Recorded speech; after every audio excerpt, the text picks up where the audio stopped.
My wife had a secret OnlyFans. I found out when my boss subscribed. I met Emily in college. She was bold, beautiful, and always had this magnetic charm that made people gravitate toward her. She studied marketing. I was in finance. We moved in together after graduation, got married 2 years later. Everyone called us a power couple. I worked hard, climbed the corporate ladder at a mid-sized investment firm. Emily, after a few failed job attempts, started working from home. She told me she was doing freelance consulting and building an online brand. And I believed her. Why wouldn't I? I loved her, trusted her, paid the bills. We lived in a decent apartment in the city. Nothing extravagant, but comfortable. It started with small things. Packages arriving when I thought we were budgeting. A new designer handbag I didn't remember us discussing. I'd ask her about it, and she'd smile, say it was a gifted product from a client. Perks of being an influencer, she said. I wanted to support her, so I didn't push back. But then one evening, my boss, David, called me into his office. Now, David is a tough guy. Mid-50s, no nonsense, the type who's seen everything and doesn't mince words. When he asked me to sit, I thought I was in trouble. He looked uncomfortable. "Listen," he said, pausing, "I need to ask you something personal, and I swear it's not meant to embarrass you." I felt my stomach turn. He continued, "Do you know someone named Eva Crimson?" I shook my head. He sighed. "I subscribe to this content creator, adult content. It was recommended to me by an algorithm. Anyway, last night I was scrolling and, well, I recognized her. I think it's your wife." Silence. He spun his monitor toward me. I hesitated, then looked. It was her. Red lingerie, dim lighting, her unmistakable smile. My heart stopped.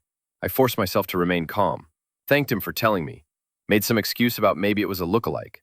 I left his office and went straight to the bathroom where I threw up everything I'd eaten that day. That night, I didn't confront her. I watched her cook dinner, hum to herself, talk about her day. My mind was racing. Was this why she didn't want to share finances anymore? Why she had a second phone? Why she stayed up late, always saying she was editing content? I stayed up after she went to bed and created an anonymous account. I found it. She had over 3,400 subscribers, dozens of videos, custom content offers. Wife next door vibe, the bio said. Just a married girl having fun. The comments were explicit. Men thanking her for her dedication, calling her their dream woman. Some even called her by her real name. I wanted to scream.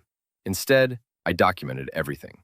Over the next few days, I downloaded the videos, took screenshots, and quietly pulled financial records. She'd made over $120,000 in less than a year, none of which she ever told me about. I also learned she'd registered an LLC in her name using our shared address. Her business. All lies. I started sleeping in the guest room, told her I was working late. Meanwhile, I saw a lawyer, told him everything. He advised me to keep cool, gather as much evidence as I could. Then, one night, I heard her recording. She was upstairs, moaning into the camera, saying things like, "I hope my husband never finds out," and "being bad feels so good." That was the last straw. I waited until the weekend, invited her to dinner, booked a reservation at her favorite place. She dressed up, smiled at me across the table like nothing had changed. I even played along, ordered wine, complimented her. Then I pulled out my phone and slid it across the table. The screen showed her page, her latest video. She stared at it, her smile faded, then came the silence. I asked, "How long were you planning to keep lying to me?" She stammered, said it was empowering, that I wouldn't understand, that I'd judge her, that she started it as a joke and it blew up. I told her the marriage was over. She cried, pleaded, swore she did it for us, that she wanted to surprise me with the money, that she was going to tell me soon. I didn't buy it. I filed for divorce that Monday. She tried to fight it, wanted alimony. But thanks to the evidence I had, my lawyer made it clear to the court she had hidden income and had committed financial deception. I got the house, kept my savings, and my boss? He promoted me months later. Turns out, David respected how I handled everything. Sometimes people ask if I miss her. Not really. What I miss is the version of her I thought I married, but that person never existed.